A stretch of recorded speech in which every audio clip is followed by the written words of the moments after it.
പരമാറ്റിൻ്റെ upcoming review ആണ് പറയുന്നത്. നന്ദുവിനെ ഒരു ഇരുട്ട് റൂമിൽ കെട്ടിയിട്ടിരിക്കുകയാണ്. അങ്ങനെ നമ്മുടെ നന്ദുവിന് ബോധം വരുന്നുണ്ട്. ബോധം വരുന്ന നന്ദു ചുറ്റും നോക്കുമ്പോൾ മൊത്തം ഇരുട്ടാണ്. നന്ദു ചോദിക്കുകയാണ്, ആരാണ് എന്നെ കെട്ടിയിട്ടിരിക്കുന്നത്? ആരാ ചോദിച്ചില്ലേ? എന്നെ ഇങ്ങോട്ട് എന്തിനാണ് കൊണ്ടുവന്നത്? ആരാണെന്ന് പറയുന്നുണ്ടോ എന്ന് പറഞ്ഞ് തൊള്ളിയിട്ടാണ്. ഇത് കേട്ടിട്ട് ഒരു ലൈറ്റ് തെളിയുകയാണ്. അപ്പോൾ നന്ദു നോക്കുന്ന സമയത്ത് നന്ദു കാണുന്നത് അനാമികയാണ്. അപ്പോൾ നന്ദു ചോദിക്കുന്നുണ്ട്, നീയോ? ഇത് കേട്ടിട്ട് അനാമിക പറയുകയാണ്, അതെ ഞാൻ തന്നെ. അപ്പോൾ നന്ദു ചോദിക്കുകയാണ്, നീയാണോ എന്നെ ഇങ്ങോട്ട് കൊണ്ടുവന്നത്? അനാമിക പറയുകയാണ്, വിശ്വാസം വരുന്നില്ലേ? അപ്പം നന്ദു പറയുകയാണ്, ജയിലിൽ പോയിട്ടും നിനക്ക് ബുദ്ധി വന്നില്ലേ എന്ന് ചോദിക്കുക. അപ്പം അനാമിക പറയുന്നുണ്ട്, പക കൂടി, മുന്നത്തേക്കാൾ കൂടി. ഞാൻ ജയിലിൽ പോകാൻ കാരണമായ ഓരോരുത്തരെയും ഒരു പാഠം പഠിപ്പിക്കാൻ വന്നതാണ്. ആദ്യം നിൻ്റെ അടുത്ത് നിന്ന് തന്നെ തുടങ്ങാം എന്ന് വിചാരിച്ചു. എങ്ങനെയുണ്ട് എൻ്റെ പ്ലാൻ എന്ന് പറയാം. മര്യാദയ്ക്ക് എന്നെ വിട്ടോ, ഇല്ലെങ്കിൽ 17 വർഷമല്ല 20 വർഷം ജയിലിൽ കിടക്കേണ്ടി വരും എന്ന് നന്ദു പറയുകയാണ്. ഞാൻ വിചാരിച്ചതൊക്കെ നടന്നു കഴിഞ്ഞാൽ 20 വർഷമല്ല, ജീവിത അവസാനം വരെ ജയിൽ ശിക്ഷ അനുഭവിച്ചോളാം. എൻ്റെ ജീവിതം ഇങ്ങനെയാകാൻ കാരണക്കാരായ ഒരാളെയും ഞാൻ വെറുതെ വിടില്ല. കോടതിയിൽ ഞാൻ തെറ്റ് ചെയ്തു എന്ന് തെളിയിച്ച എന്നെ ജയിലിലേക്ക് അയച്ച എല്ലാവരുടെയും മുന്നിൽ ഒരു കുറ്റക്കാരിയായി നിർത്തിയ നീ അനുഭവിക്കണം. നീ മാത്രമല്ല, എല്ലാവരും അനുഭവിക്കണം. എൻ്റെ ആദ്യത്തെ ടാർഗറ്റ് നീയാണ് എന്ന് അനാമിക പറയുകയാണ്. ജയിക്കുന്ന സമയത്ത് നന്ദു പറയുന്നുണ്ട്, അത് അത്ര എളുപ്പമാണെന്ന് തോന്നുന്നുണ്ടോ നിനക്കെന്ന് പറയണം. ഇത്ര എളുപ്പത്തിൽ ചെയ്തത് കണ്ടിട്ടും എന്നെക്കൊണ്ട് ഒന്നും ചെയ്യാൻ പറ്റുന്നില്ല എന്ന് നിനക്ക് തോന്നുന്നുണ്ടോ എന്ന് അനാമിക വെല്ലുവിളിക്കുകയാണ്. അപ്പോൾ നന്ദു പറയുകയാണ്, എന്നെ ഇങ്ങനെ ഇവിടെ കൊണ്ടുവന്ന് ഇട്ടിട്ട് നിനക്ക് എന്താ കിട്ടാൻ പോകുന്നത് എന്ന് പറയാം. നിൻ്റെ കല്യാണം മുടങ്ങും, മതി, അത് മതി. അതെനിക്ക് വലിയ കാര്യമാണ്. എന്താ അറിയോ, നിൻ്റെ ക്യാരക്ടറിന് നേരെ ഞാൻ പറഞ്ഞ ഓരോ ആരോപണവും അത് സത്യമാകും. കല്യാണത്തിന് വന്നവരെല്ലാം നീ ഇഷ്ടപ്പെട്ടവൻ്റെ കൂടെ ഓടിപ്പോയെന്ന് പറയാൻ തുടങ്ങും. ഇപ്പോൾ തന്നെ മണ്ഡപത്തിൽ ജലജ ആൻറ്റിയും കൂട്ടരും വിധമായി കുറ്റം പറയുന്നുണ്ടാകും എന്നൊക്കെ പറയുകയാണ്. ഇത് കേൾക്കുന്ന സമയത്ത് നന്ദുവിന് സങ്കടം വരുന്നുണ്ട്. ഈ അനാമികയുടെ പക പാമ്പിൻ്റെ പക പോലെയാണ്. എൻ്റെ ജീവിതം ഇങ്ങനെയാവാൻ കാരണക്കാരായ ആ അനിയോടൊപ്പം നീയും ജീവിതകാലം മുഴുക്കി ഇങ്ങനെ കല്യാണം കഴിക്കാതെ തന്നെ മരിച്ചു പോകണം എന്ന് അനാമിക പറയുകയാണ്. ഇരിക്കുന്ന സമയത്ത് നമ്മുടെ നന്ദുവിന് ദേഷ്യം വരുന്നുണ്ട്. നിന്നെ കണ്ട വല്ല സിനിമയിലെയും വില്ലത്തി സംസാരിക്കുന്നത് പോലെയുണ്ട്. ഇതുകൊണ്ടൊന്നും നിനക്ക് ഒന്നും കിട്ടാൻ പോകുന്നില്ല എന്ന് പറയുകയാണ്. അപ്പം അനാമിക പറയുന്നുണ്ട്, എനിക്കൊരു ലാഭവും വേണമെന്നില്ല. നിങ്ങൾക്ക് നഷ്ടമുണ്ടാകില്ലേ, നിൻ്റെ കുടുംബത്തിന് സങ്കടമുണ്ടാകില്ലേ, അത് മതി. എത്ര ആണുങ്ങളെ പോലെ നടക്കുന്നു എന്ന് പറഞ്ഞാലും നീയും ഒരു പെണ്ണ് തന്നെയല്ലേ എന്ന് പറയുകയാണ്. അപ്പം നന്ദു പറയുന്നുണ്ട്, ഇതുവരെയും നീ ഒരുപാട് തെറ്റ് ചെയ്തിട്ടുണ്ട്. ഇതിപ്പോൾ എന്നെ തട്ടിക്കൊണ്ടു വന്നിട്ട് അതിലും വലിയ തെറ്റ് ചെയ്തു.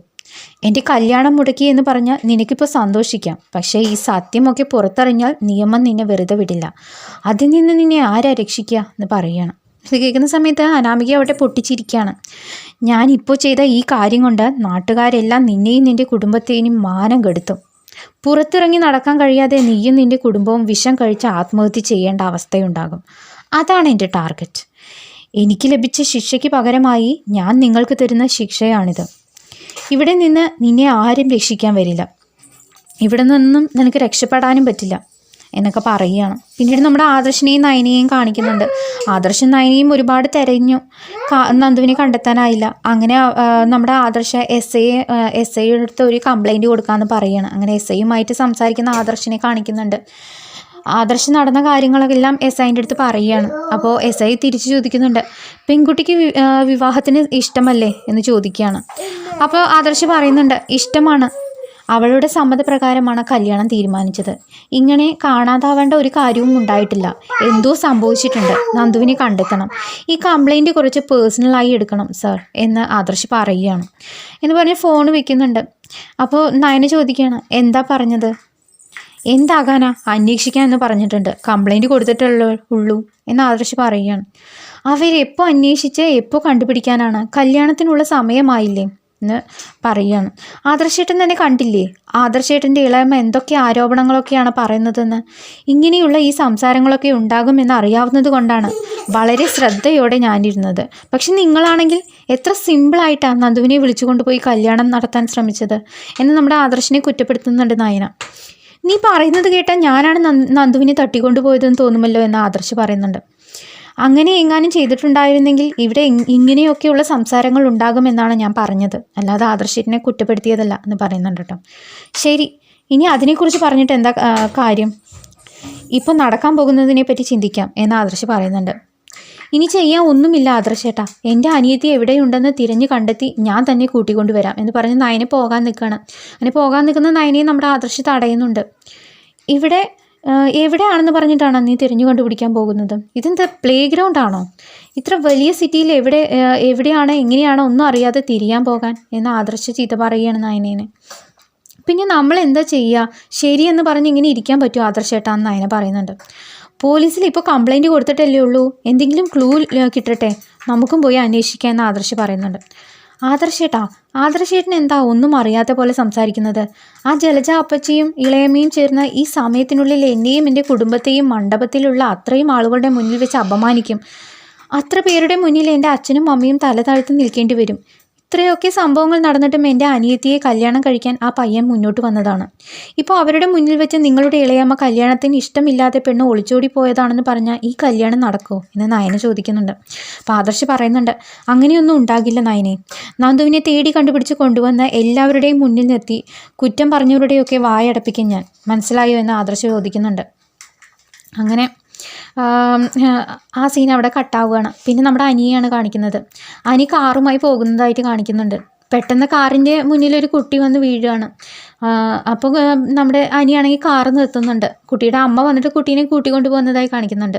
അതിനുശേഷം നമ്മുടെ അനിയാണെങ്കിൽ കാറെടുത്ത് കുറച്ച് ദൂരം മുന്നോട്ട് പോകുമ്പോൾ നന്ദുവിൻ്റെ ഫ്രണ്ട് റോഡിൽ കിടക്കുന്നതായിട്ട് കാണുകയാണ്. നമ്മുടെ അനിയാണെങ്കിൽ വേഗം കാറ് നിർത്തിയിട്ട് ഓടിപ്പോയിട്ട് ഫ്രണ്ടിനെ എഴുന്നേൽപ്പിക്കുന്നുണ്ട്. എന്താണ് നീ ഇങ്ങനെ കിടക്കുന്നത് എന്ന് പറഞ്ഞിട്ട് കാര്യം അന്വേഷിക്കുകയാണ്. അപ്പോൾ ഫ്രണ്ട് ഞെട്ടിപ്പിക്കുന്ന കാര്യം പറയുകയാണ്, നന്ദുവിനെ കിഡ്നാപ്പ് ചെയ്തു എന്ന്. ഇത് കേൾക്കുന്ന സമയത്ത് നമ്മുടെ അനി ഞെട്ടുകയാണ്. ആരാണ് ഇത് ചെയ്തതെന്ന് ചോദിക്കുന്നുണ്ട്. അപ്പോൾ നന്ദുവിൻ്റെ ഫ്രണ്ട് ഫ്ലാഷ് ബാക്ക് പറയുകയാണ്. നന്ദു കല്യാണത്തിനായിട്ട് ഒരുങ്ങുകയാണ്. അപ്പോൾ ആ റൂമിലേക്ക് 2 പേര് വന്ന് നമ്മുടെ നന്ദുവിനെ ബോധം കെടുത്തിക്കൊണ്ട് തൂക്കിക്കൊണ്ട് പോവുകയാണ്. ആ പോകുന്ന വഴിയിലാണ് നന്ദുവിൻ്റെ ഫ്രണ്ട് ഇത് കാണുന്നത്. വണ്ടിയിൽ ആരാണെന്ന് നോക്കുന്ന സമയത്ത് ഫ്രണ്ട് കാണുന്നത് അനാമികയെ ആയിരിക്കും.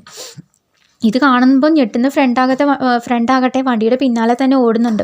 കുറേ ദൂരം ഓടുന്നുണ്ട്. ഓടി ഓടി കാല് തെന്നി കല്ലിൽ തലയിടിച്ചിട്ട് വീഴുകയാണ്. അങ്ങനെ ബോധം പോവുകയാണ് നമ്മുടെ നന്ദുവിൻ്റെ ഫ്രണ്ടിൻ്റെ. അങ്ങനെ കാറ് മറിയുന്നത് വരെയും നന്ദുവിൻ്റെ ഫ്രണ്ടാണെച്ചാൽ റോഡിൽ കിടന്ന് നോക്കുന്നുണ്ട് കേട്ടോ. അങ്ങനെ നമ്മുടെ ഫ്രണ്ടിൻ്റെ ബോധം പോവുകയാണ്. ഇതൊക്കെ കേൾക്കുന്ന എനിക്കാകട്ടെ ദേഷ്യം വരികയാണ്. അനാമിക നന്ദുവിനെ തട്ടിക്കൊണ്ട് പോയോ?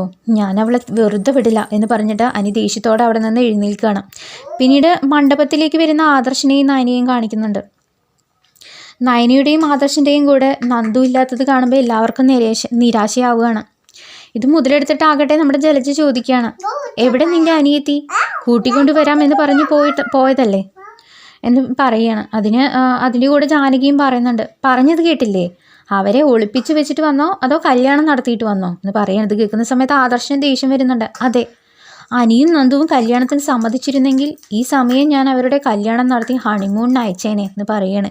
ഇത് കേൾക്കുന്ന സമയത്ത് ജാനകിക്ക് ദേഷ്യം വന്നിട്ട് ആദർശേ എന്ന് പറഞ്ഞിട്ട് നിലവിളിക്കുകയാണ്. അപ്പോൾ നമ്മുടെ ദേവയാനി പറയുന്നുണ്ട്, മിണ്ടി പോകരുത്. എന്താ ജാനകി, എൻ്റെ മകനെ കുറ്റപ്പെടുത്താൻ മാത്രം ആയോ നീ എന്ന് പറയാണ്.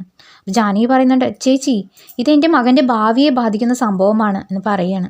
അപ്പോൾ നമ്മുടെ അജയൻ പറയുന്നുണ്ട്, മകൻ്റെ ഭാവിയെക്കുറിച്ച് ആലോചിക്കുന്ന അത്ര നല്ല അമ്മയാണ് നീയെങ്കിൽ മകൻ്റെ ജീവിതം തകർക്കാൻ അല്ല നോക്കേണ്ടത്. നീ കാരണമാണ് അനാമികയും മൊത്തുള്ള അനിയുടെ ജീവിതം ഇങ്ങനെ വഷളായത് എന്ന് പറയുകയാണ്. അപ്പം നവ്യ പറയുന്നുണ്ട്, അതിനെങ്ങനെയാ? ചാണകം ചാരിയാൽ ചാണകം മണക്കുക തന്നെയല്ലേ ചെയ്യുള്ളൂ. ഇവരുടെ സ്വഭാവത്തിന് മുന്നേ ഒന്നും കുഴപ്പമൊന്നും ഉണ്ടായിരുന്നില്ല. എപ്പോൾ എൻ്റെ അമ്മായിയമ്മയുടെ കൂടെ വാക്കുകൾ കേൾക്കാൻ തുടങ്ങിയോ അപ്പോൾ തൊട്ടാണ് ഇങ്ങനെ ആയത് എന്ന് നവ്യ പറയുന്നുണ്ട്. പിന്നീട് ജയം പറയുന്നുണ്ട്, അത് വിട ആദർശേ, നീ പോയ കാര്യം പറ. എന്തായി? നന്ദുവിനെക്കുറിച്ച് വല്ല വിവരവും ലഭിച്ചോ എന്ന് ചോദിക്കുകയാണ്. ഇല്ല അച്ഛാ, പോലീസ് കംപ്ലൈൻറ്റ് കൊടുത്തിട്ടുണ്ട്, അന്വേഷിക്കാമെന്ന് അവർ പറഞ്ഞിട്ടുണ്ട് എന്ന് പറയുകയാണ്. കേൾക്കുന്ന സമയത്ത് കനക കരയുകയാണ്. കനക കരയുന്നത് കാണുമ്പോൾ ജാനകി പറയുന്നുണ്ട്, നീ എന്തിനാ കനക കരയുന്നത്? നിൻ്റെ മകൾക്കൊന്നും പറ്റിക്കാണില്ല. എൻ്റെ തലയെഴുത്ത് ശരിയല്ലെങ്കിൽ എൻ്റെ മകനെ കല്യാണം കഴിച്ചിട്ടായിരിക്കും അവൾ വരുന്നത്. എൻ്റെ മകൻ്റെ ജീവിതം നശിപ്പിക്കാതെ അവൾ അടങ്ങില്ല എന്ന് പറയുകയാണ്. അപ്പം നവ്യ ഇടപെടുകയാണ്. നിങ്ങളുടെ മകൻ്റെ ജീവിതം നശിപ്പിക്കണമെന്ന് നന്ദുവിനുണ്ടായിരുന്നെങ്കിൽ നിങ്ങളുടെ മുൻ മരുമകൾ അനാമികയുടെ ശരിക്കത്തെ സ്വഭാവം വെളിച്ചത്ത് കൊണ്ടുവന്ന് ജയിൽ ശിക്ഷ വാങ്ങിച്ചു കൊടുക്കില്ലായിരുന്നു. ആരോ എങ്ങനെയോ ആയിക്കോട്ടെ എന്ന് അവൾ വിചാരിച്ചിട്ടുണ്ടായിരുന്നെങ്കിൽ അവൾക്ക് ഇതൊന്നും കണ്ടെത്തേണ്ട ആവശ്യമില്ല, മിണ്ടാതെ വീട്ടിലിരുന്നാൽ മതി എന്നൊക്കെ നവ്യ പറയുന്നുണ്ട്. അപ്പോൾ നമ്മുടെ ജലജ പറയാണ്, ശരി, നിൻ്റെ വഴിക്ക് തന്നെ ഞാൻ വരാം. വീട്ടിൽ പൂട്ടിയിട്ട് അനിയും മണ്ഡപത്തിലുള്ള നന്ദുവും ഒരേ സമയം എങ്ങനെയാണ് കാണാതായത്? അതിൻ്റെ അർത്ഥം എന്താ? രണ്ടുപേരും ചേർന്ന രണ്ട് കുടുംബത്തെയും നാണം കെടുത്തിക്കൊണ്ട് ഓടിപ്പോയി എന്നല്ലേ എന്ന് പറയുകയാണ്. ഇതെല്ലാം കേട്ടുകൊണ്ട് കുറേ നേരമായി നമ്മുടെ കല്യാണച്ചക്കൻ ദേഷ്യം വന്നിരിക്കുകയാണ്. ദേഷ്യം സഹിക്കാനാകാതെ കല്യാണച്ചക്കൻ അവിടെ നിന്ന് എഴുന്നേൽക്കുകയാണ്. മതി, നിർത്തുന്നുണ്ടോ? ഇത്ര നേരമായിട്ട് നിങ്ങൾ പരസ്പരം കുറ്റം പറയുകയല്ലാതെ എന്നെക്കുറിച്ച് ആരെങ്കിലും ആലോചിച്ചോ? നന്ദുവിനെക്കുറിച്ച് ആരൊക്കെ എന്തൊക്കെ പറഞ്ഞാലും ഞാൻ വിശ്വസിച്ചിട്ടില്ല. ഒരുപാട് ആരോപണങ്ങൾ കേട്ടിട്ടും കല്യാണം കഴിക്കാനായി മുന്നോട്ട് വന്നു. ഇപ്പോൾ താലി കെട്ടുന്ന നേരത്ത് നന്ദുവിനെ കാണാതായി. ഓടിപ്പോയവൾ എന്നുകൂടി ഞാൻ കേൾക്കേണ്ടി വന്നു. ഇതൊക്കെ കേട്ടിട്ടും ഞാൻ ഈ പെണ്ണിനെ കെട്ടിയ എന്നേക്കാൾ മണ്ടൻ വേറെ ആരും ഉണ്ടാകില്ല. ഈ കല്യാണം വേണ്ട, ഈ പെണ്ണും വേണ്ട എന്ന് പറഞ്ഞിട്ട് ചെക്കൻ പോകാൻ നിൽക്കുകയാണ്. അപ്പോൾ കനക പറയുന്നുണ്ട്, മോനെ അങ്ങനെ പറയില്ലേ, എൻ്റെ മകൾ ഒരിക്കലും തെറ്റായി ഒന്നും ചെയ്യില്ല എന്ന് പറയുകയാണ്. അപ്പോൾ ചെക്കൻ പറയുന്നുണ്ട്, ഈ കല്യാണം ഇങ്ങനെ ആയത് നന്നായി. കല്യാണം കഴിഞ്ഞിരുന്നെങ്കിൽ ഓരോ ദിവസവും ഓരോരുത്തന്മാർ വന്ന് എന്നോട് ഹോട്ടൽ ബുക്ക് ചെയ്യാൻ പറഞ്ഞേനെന്ന് നമ്മുടെ നന്ദുവിനെക്കുറിച്ച് വളരെ മോശമായി പറയുകയാണ്. ഇത് കേൾക്കുന്ന കനകയാകട്ടെ സങ്കടം സഹിക്കാനാകാതെ അങ്ങനെ കാത് പൊത്തി നിൽക്കുകയാണ്. മണ്ഡപത്തിലുള്ള എല്ലാവരും തന്നെ ഞെട്ടാണ്, വായിൽ കൈവച്ച് പോവുകയാണ് ചെക്കൻ ഇങ്ങനെ പറഞ്ഞത് കേട്ടിട്ട്. അപ്പം നമ്മുടെ ഗോവിന്ദൻ പറയുന്നുണ്ട്, മോനെ ദയവ് ചെയ്ത് എൻ്റെ മകളെക്കുറിച്ച് മോശമായി പറയരുതെന്ന് പറയുകയാണ്. അപ്പോൾ ചെക്കൻ പറയുന്നുണ്ട്, ഞാനൊരുത്തൻ മാത്രമല്ല ഇങ്ങനെ പറയുന്നത്, ഇവിടെയുള്ള ഓരോരുത്തരും മോശമായി തന്നെയാണ് പറയാൻ പോകുന്നതെന്ന് പറയുകയാണ്. അപ്പോൾ ചെക്കൻ്റെ അച്ഛൻ പറയുന്നുണ്ട്, ഞങ്ങളൊന്നും കോടീശ്വരന്മാരല്ല, പക്ഷേ ഞങ്ങൾക്ക് ഞങ്ങളൊക്കെ മാന്യന്മാരും മര്യാദയോടും ജീവിക്കുന്ന കുടുംബമാണ്. ഇത്രയും മോശമായ കുട്ടി ഞങ്ങൾക്ക് എന്തിനാണ്? ആരോടൊപ്പം ഓടിപ്പോയ പെണ്ണ് തിരിച്ചു വരുമെന്ന് കരുതിയിരിക്കുന്നത് തന്നെ വേസ്റ്റാണ് എന്ന് ചെക്കൻ പറയുകയാണ്. അങ്ങനെ ചെക്കൻ്റെ അച്ഛൻ പറയുകയാണ്. അങ്ങനെ പറഞ്ഞുകൊണ്ട് എല്ലാവരും പോവുകയാണ്. അങ്ങനെ കല്യാണത്തിന് വന്നവരെല്ലാം തന്നെ വായിൽ തോന്നിയതുപോലെ ഓരോന്നും പറഞ്ഞുകൊണ്ട് ഇറങ്ങി പോവുകയാണ്. ഇതൊക്കെ കേട്ടിട്ട് തകർന്നു പോയിട്ട് നമ്മുടെ ഗോവിന്ദനും കനകയുമായിട്ട് അങ്ങനെ താഴെ വീണ് പോകുന്ന സീനുകളൊക്കെയാണ് നമ്മുടെ പത്തരമാറ്റിൽ വരാനിരിക്കുന്നത്.